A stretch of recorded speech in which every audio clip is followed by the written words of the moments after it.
This is the Luftwaffe base where during the Cold War, Soviet spies stole a fully functioning air-to-air missile right from under the noses of the guards.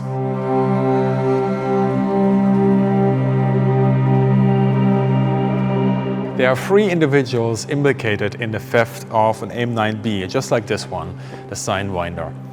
Now these are the F-104 starfighter pilot Wolf-Diethard Knoppe, then there is the architect Manfred Ramminger, and there is Josef Lenowski, who's a locksmith. The motivations of these individuals, well, it's not quite clear, and there's some speculation on this. It's said that Ramminger is, as an architect, deeply in debt and just needed money. And he got this money via the middleman, which was Josef Lenowski, the locksmith, who was either a co-worker or some sort of friend.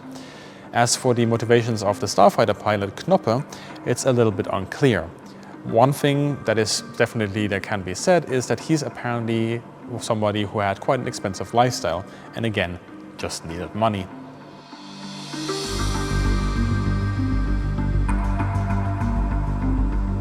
It's the night of the 22nd October 1967. Knoppe and Lenowski, they make a hole in the fence, traverse it, and then they reach the arsenal. There they find the Sidewinder, load it on a cart, and start moving back towards the fence where Ramminger awaits in the getaway car. As you can see, it's not that easy. Now you might be wondering now, how come they didn't get spotted? Well, that night, first of all, the base was nearly empty, there was heavy fog, and there was rat poison in the ground, so the dogs weren't allowed to go on patrol with the guards.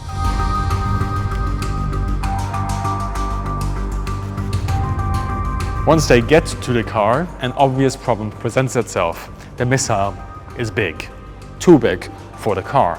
It will never fit inside. So what do? Well, first things first, they need to hide the fact that it's a missile. So they get a carpet, wrap the missile inside of it, and bang, it's a carpet, no longer a missile.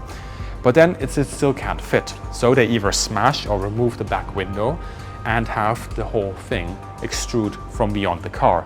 Now, because it's now extruding by a significant margin, they have to put on a warning label to make it road legal in Germany, which they do. And nobody ever bothers them for their 500-kilometer journey to Ramminger's home. They start separating the Sidewinder into individual components. The majority of it is being sent via normal commercial mail from Germany over to Moscow via Lufthansa.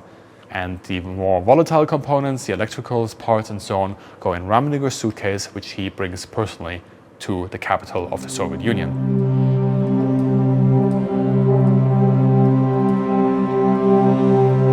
Two days after the incident, the hole in the fence is discovered. Not by a guard that's on patrol, mind you, but by somebody who's on the base cutting parsley for his wife's cooking.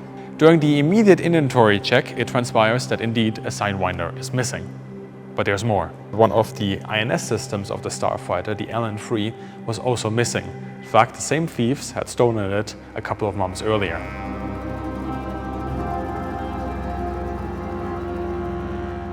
Exactly 1 year after the theft, the trio is apprehended, and during their arrest at the later trial, they start cooperating, explaining in detail how they have gone about with their nefarious deeds. Now, when the verdict comes in, it's actually quite a shocker for most people. It's only 3 to 4 years of prison time individually.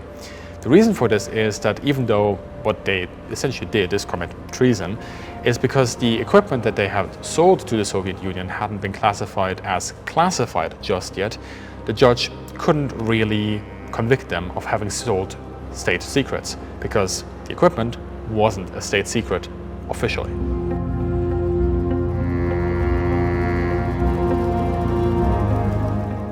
And that is how the Soviet Union got their hands on a fully functioning AIM-9B Sidewinder as well as an LN-3 INS system.